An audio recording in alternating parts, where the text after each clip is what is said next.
Hi everyone, I'm not Dr. Fizz, but let's learn some physiology. I am Dr. Fizz's doppelganger, Mr. Fizz. Alright, let's move on. So today we're going to be learning about the events of the cardiac cycle. Just a brief overview of what's going to go on. We're going to learn about three different questions, we could say, like they were in an essay format. This would be covering the first three questions. We're going to be talking about action potentials in the ventricular muscle and the SA node. So what that looks like, we're going to be talking about the what EKG or an ECG and what it looks like and how to read them. We'll be following current in the cardiac cycle, and I'll be diagramming what that looks like for you. We're going to be dissecting pressure and volume curves and comparing them and how to look at them better. We'll look at what it means to be inotropic, lusotropic, and chronotropic, and what the mechanisms are in regulating the cardiac cycle using norepinephrine and acetylcholine. We'll look at how calcium is used in the cardiac cells, and then we'll review what we're looking at. So let's keep going. Alrighty, so breaking this down here, we have two different types of graphs that are shown. One graph, this graph on the left here, shows what the action potentials would look like for a cardiomyocyte, which are um, muscle cells within the heart. So as we see here, there are one, two, three, four, five, six different sections that we can kind of break down, two of which are the same, and four of which are different. So let's break it down real quick. I have my notes here just to remind me the specifics, so I can kind of give a more depth in detail. These are written out in essay form on my notes. So all right, so first phase is phase 4. This is kind of resting membrane potential. It is, and along these you'll see eyes. These eyes represent currents, and these represent different channels that are opened up at different points along this path. So right here, you can see K1, a current K1, which is just calcium or potassium channels, sorry.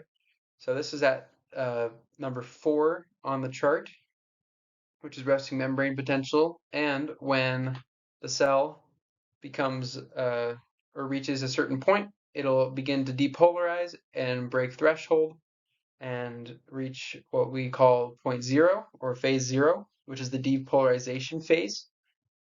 This is where the membrane value increases and sodium, here you got here, the channel, sodium channels, voltage gated channels will open.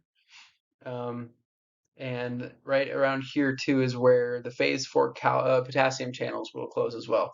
We continue to depolarize until we get to phase 1, which is the rapid depolarization phase, which is where the sodium channels will actually close. So calcium or potassium and chlorine channels will actually open here, as we can see, and they would cause a rapid repolarization. So let's see. Other notes that I have here are that density of these protein channels, these ion channels, I should call them actually. These ion channels, density will determine how fast this actually depolarizes or repolarizes, but it'll repolarize into phase 2, which is the plateau phase. And here you'll find calcium channels, and a lot of other channels. These channels include the calcium channel and different L types and T types channels, these are two different types of calcium channels. You have slow delayed calcium channels that'll also open, as well as rapid delay, which is IKR, and this would be ultra rapid. IKUR is right here. This would be ultra rapid delayed. Let's see, and this influx of calcium will actually negate the effects of potassium, and that's why it kind of plateaus here. All right, so going down into phase 3, which is the repolarization phase. At the end of this phase right here, more potassium channels will actually open, and the influx of potassium will greater than the efflux of potassium will be greater than the influx of calcium, which will cause RMP to be released or RMP to be reached again. Let's see. I don't know if you can actually see my laser pointer, so I'm going to use this now. I apologize for that. All right. Yeah, and so then we reach resting membrane potential again, and we open up these potassium channels once again. So this right here is the actual potential and breakdown for cardiomyocytes. Jumping over to here, this graph over here represents something that's called a autorhythmic cells, and they're a lot more simple. The cells, and these cells are also found in the heart. And these have special types of these cells have special types of channels, and we'll get into that. Let's see. So these can be, well, actually, we'll get into that. So these different phases, as you can see here, there aren't as many as the cardiomyocytes. There's 4, 0, and 3, and it just kind of keeps repeating that. So as we go through 4, you can see here that we have something called HCNIF and KACH. So let's break down what those mean. Um, the first one, the first channel right here found in autorhythmic cells are known as HCN cells, which are hyperpolarized activated cyclic nucleotide gated channels. That's a mouthful. It opens when the membrane repolarizes and closes when the membrane depolarizes. So it's actually opposite to what happens. They thought it was funny, and so that's why they named it the IF channel, the iFunny, the funny current channel. Yeah, I guess that's all I have to say about that. Know that these can be regulated by CAMP. It allows for sodium to enter slowly into the cell, which causes gradual depolarization. That's why you can see instead of this crazy incline, you just have this slight incline. But RMP here in autorhythmic cells is actually higher than cardiomyocytes. And this really allows for a quick threshold to be sorry, not a quick, but an easier threshold to be reached at a more balanced pace. And this will end up being our pacemaker, which is what we can kind of refer to our autorhythmic cells as. Let's see.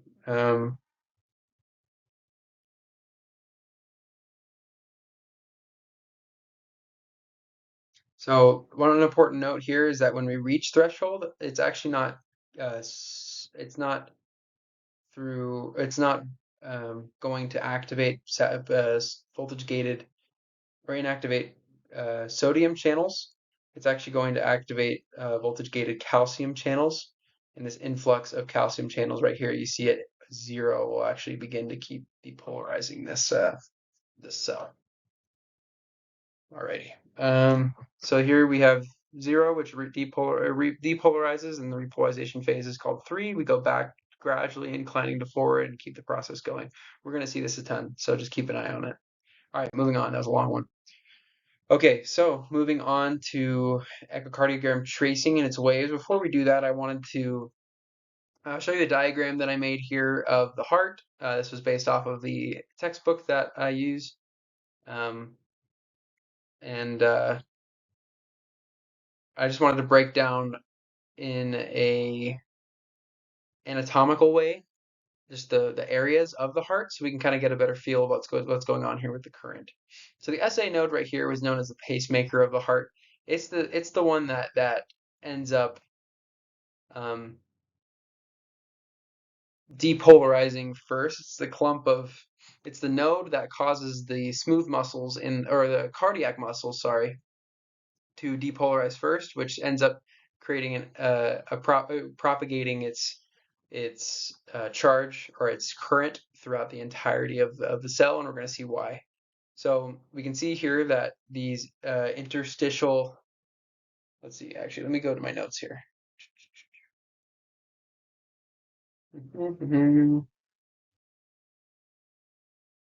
I apologize. I just can't read that.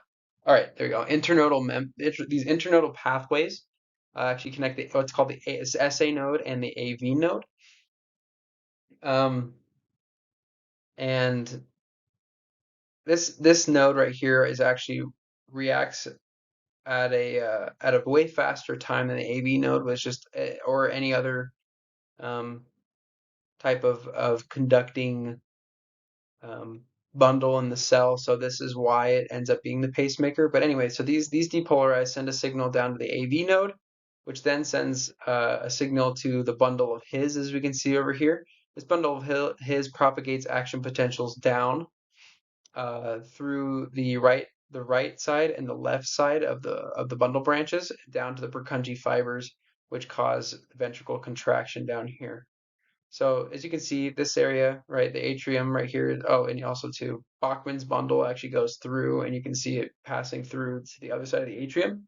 So an SA node would trigger both atria to contract, and then we'll also send down to the AV node so that the bundle His can be reacted, and the bundle branches, the Purkinje fibers, can then contract to push out the blood. So this, we'll see how this contraction or this signal will cause contraction, push blood down, and then almost a split second later you hear a lub and then a dub.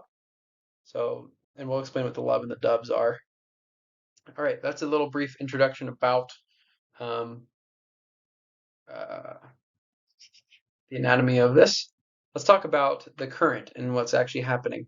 So these are representative of different cells in the heart, and you can see on an echocardiogram what it would actually look like as different charges move along the pathway.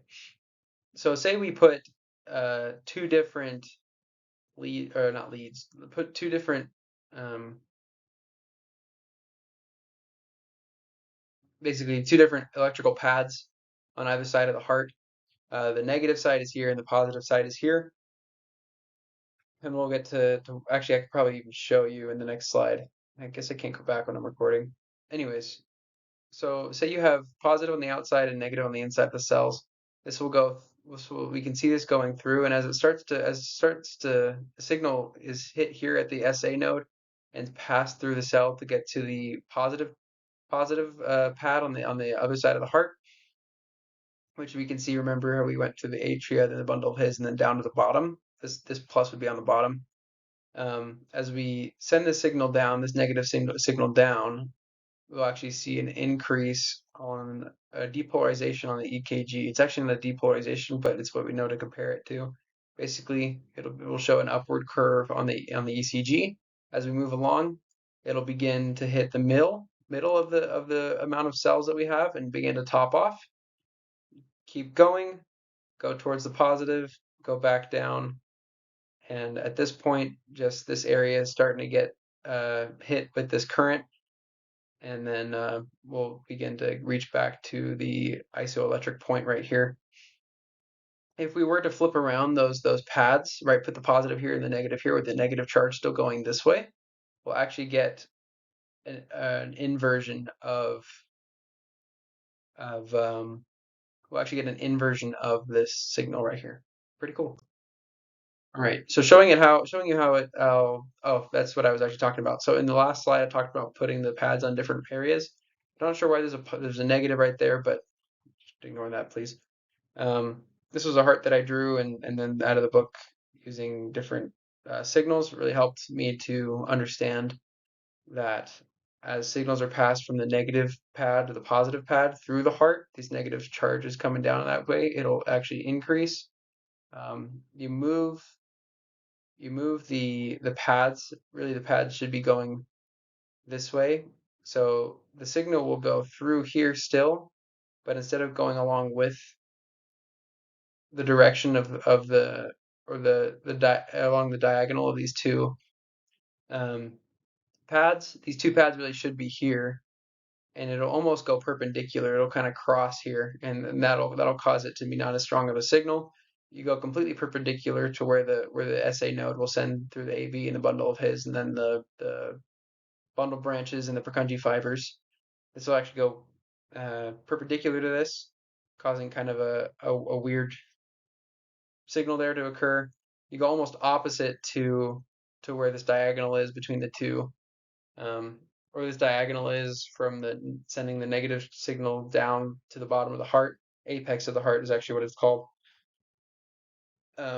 Almost perpendicular, almost opposite to that, you'll get a small decrease, and then completely opposite to that, you'll get a big increase like in the beginning. All right, so this is what we're going to look at with echocardiogram tracing and its waves. So we have four different, I can't count, um, five different, I guess, classifications or names for these different types of waves that occur in an EKG or ECG. I keep calling it EKG. I think it's the same thing. I think the EKG part is just German. So ECG is for the ECG here, we'll have these five different names, and we have five different sections along with that. So let's dive into that real quick. Let me pull up my notes here just so I get this correct. All right, so this right here is the P wave. We're going to talk about what actually happens here at the P wave. But first, there'll be a P wave. It's a small wave, and then we'll dip down into a Q wave, up all the way into an R wave, down into an S wave, and then they'll top it off with a small T at the end too. The T is usually bigger. The T wave is usually bigger than the P wave. We're going to show you why. I'm going to show you why. I'm talking in the third or in the. I guess it's not third person. I'm not sure what that is, but as long as I don't talk like Elmo, we'll be good. So this is the PQ interval, I believe.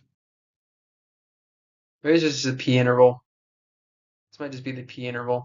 And this is the PQ interval right here. This PQ interval will also show you. This is the QRS interval.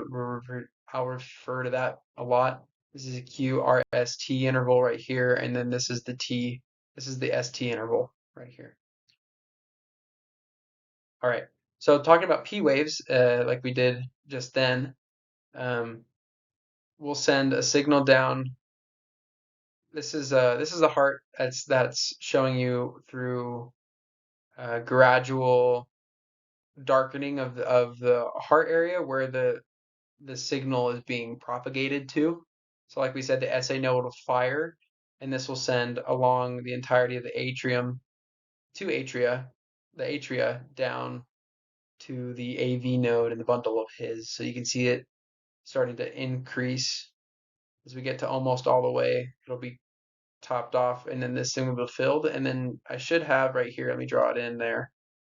It should look like this. That's with the mouse, computer mouse, I'm sorry. Anyway, so this is what it should look like. That's our P wave, and that's what's happening. So signal sent all throughout the atria, and once it's filled, it looks like this. All right, going into our QRS. Our QRS then starts with the bundle of His, and the bundle of His receives the signal from the AV node, hits the bundle of His. That gets sent down the Purkinje, or not the Purkinje fibers, the bundle fibers. And these bundle fibers are actually bundle branches, sorry, these bundle branch fibers. The left side depolarizes faster than the right side, and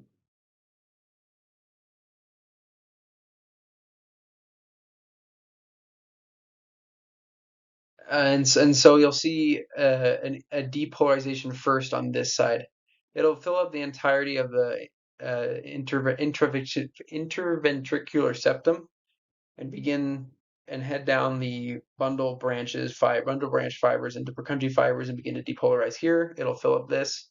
Because the left side is a lot bigger than the right side in terms of muscle size, that this will end up depolarizing right here last, and you can see it filling here. So you can't really see. I think I believe my camera right now is actually blocking this, and I'm not sure how to move it. I cannot move it. So I'm not gonna be able to show you this, but I can draw you over here. We'll start out right with the P wave, and then begin to dip down into the Q as we start this. The Q will turn into the beginning of an R wave as we fill up the interventricular septum and begin to depolarize the Purkinje fibers. As the rest of the apex and the base of the heart, not the base, the apex of the heart and the rest of the epic, the endocardium right here gets filled, we'll begin to dip back down, and at the end, this will all fill up, causing our S to go back up here to our, not the resting membrane potential, but just the isoelectric point, I believe is what it's called. So this is what it'll look like. All right, now going into T, we have the P, Q, R, and S waves now. But what will happen when now this is all charged up, it's actually going to repolarize and send signals back. You can't really see my, you can't exactly see my arrows going anywhere, but they're all going back towards the bundle of His, going back up the Purkinje fibers, back up the bundle branches, and back towards the bundle of His to the AV node. And with that, you'll be able to see here, as we send back up through the interventricular septum, that we actually send a positive charge, this repolarization charge, we send a positive charge back towards the negative, and using what we've learned later or earlier, using what we've learned earlier about the direction of where currents will flow, a positive charge going to a negative will cause an EKG or an ECG signal to go upwards. So we can see that, again, I'm blocking this, but it would look like this as we begin to completely repolarize. Pretty sure I already showed you this. Sorry about that. All right. Let's look at flow in the cardiac cycle. So this is going to take a little while to break down. I know this is already 22 minutes. Bear with me. We're going to do this thing. So we have three different sections when it comes to the physical cycle of the heart. We have the systole. We have the two systole sections. So technically two, but three different. Here we have three different, but really it's just two: the systole and the diastole sections of everything of the contraction of the heart. With this, we can see different things to monitor during this time. So we have the aortic pressure that we can see, the atrial pressure.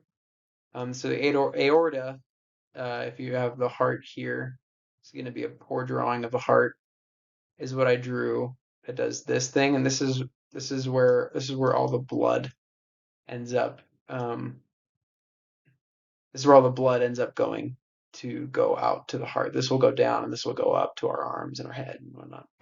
All right. Then we have ventricular volume. So we have the volume of the ventricles down here. This is the atria. It's a really poor atria. It looks like a really sad elephant, or like an elephant on crack or something. All right.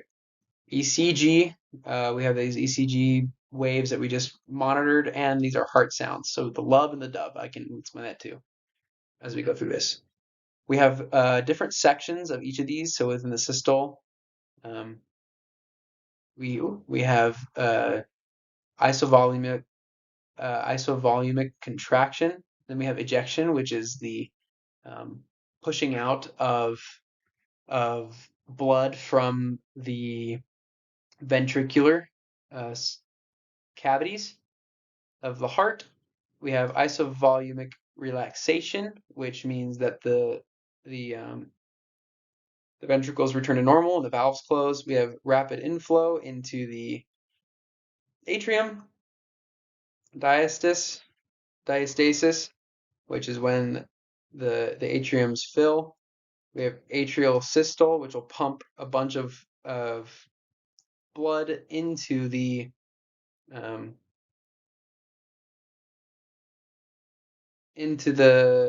ventricle.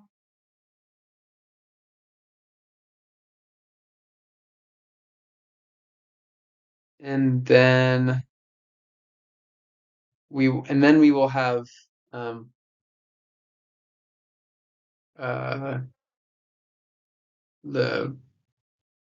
isovolumic contraction again. So, all right. So going into this, sorry, I took a brain. Oh, right here. Yeah, yeah. Okay. Isovolumic contraction should be right here. Sorry about that. Okay.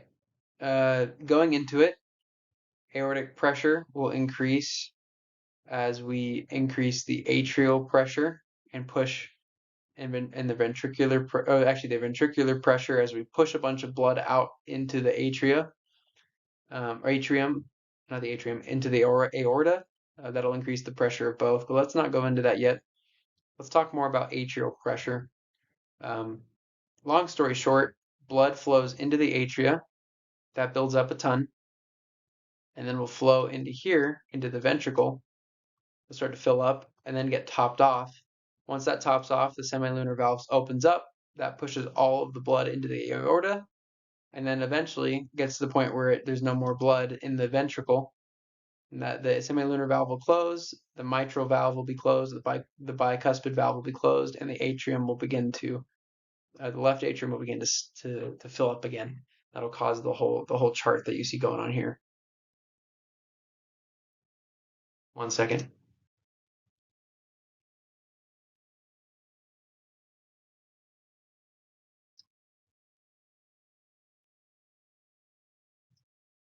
Alrighty. So going into the cardiac cycle, you can also see just I wanted to pay attention to real quick the ESV and the EDV. The I'm blanking on what those are called. 1 second. Oh my goodness.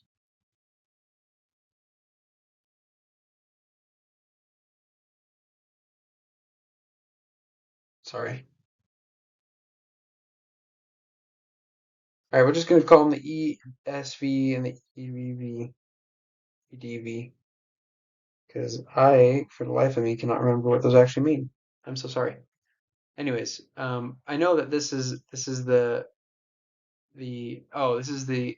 end diastolic volume, and the end systolic volume in regards to um, the ventricle, and stroke volume is the difference between the two.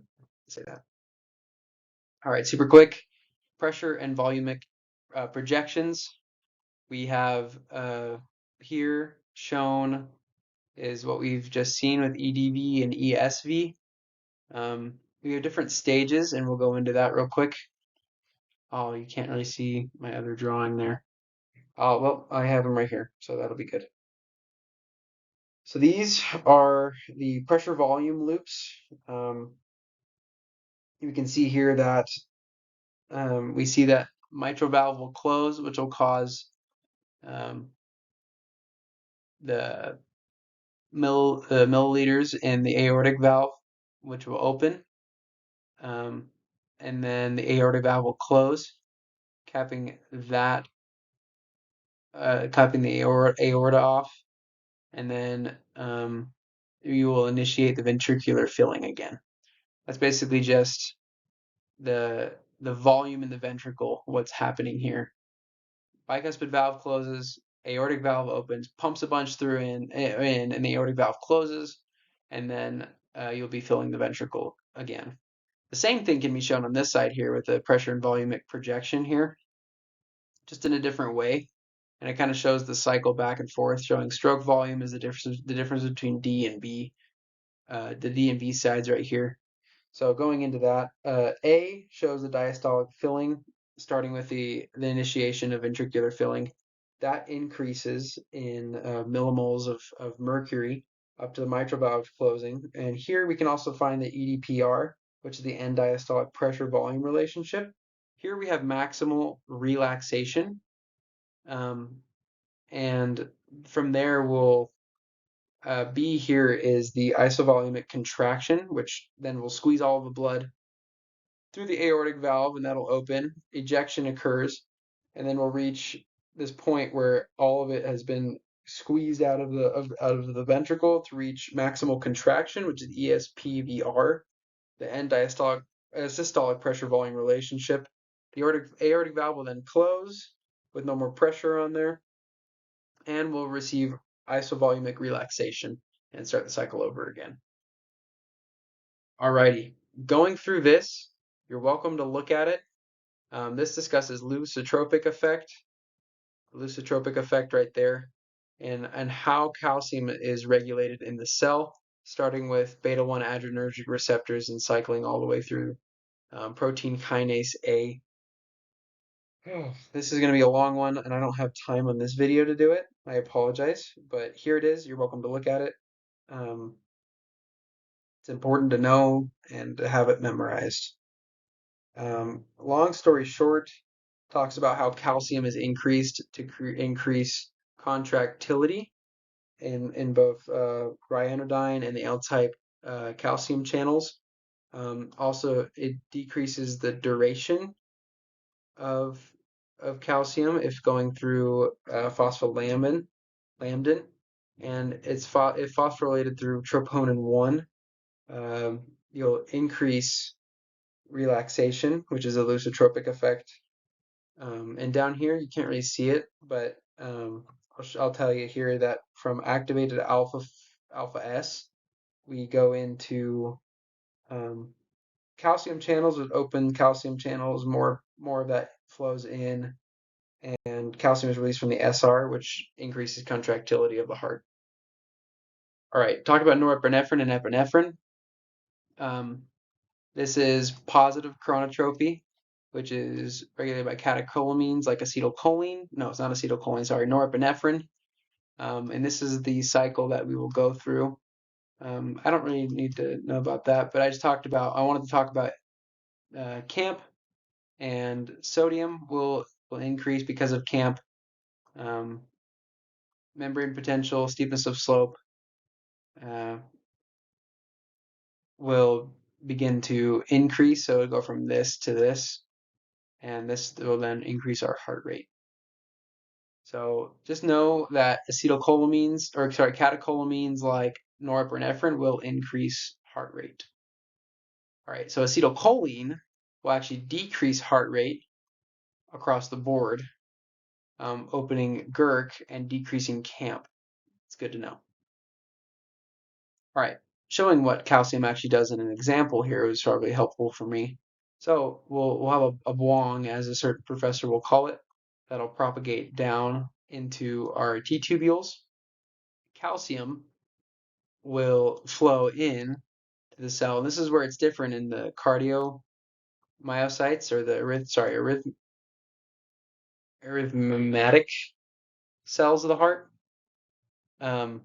Calcium will actually be the ligand for this channel, which will open it up and allow for more calcium to pour out of the sarcoplasmic reticulum and attach to troponin C, which will detach tropomyosin on the calcium, or on the muscles, in the muscle cells in the sarcomere. Wow. And that'll cause for contraction of the sarcomere, so it'll get smaller. Once calcium is depleted out of or pumped back into the sarcoplasmic reticulum, we'll have a decrease of this, so it'll begin to decontract, it'll relax. Calcium in this area will either go through the ATP, or either through the sarcopump using ATP, or it'll go out of the cell into the membrane space, pumping sodium into the cell, and then the ATP pump will also generate ATP. Sorry, the sodium potassium ATPase will stabilize membrane potential by throwing 3 sodium out and 2 potassium in. All right, so that's been everything. This has been a 34-minute video. I apologize, but these are everything that we reviewed. You're welcome to ask any questions. Thank you very much.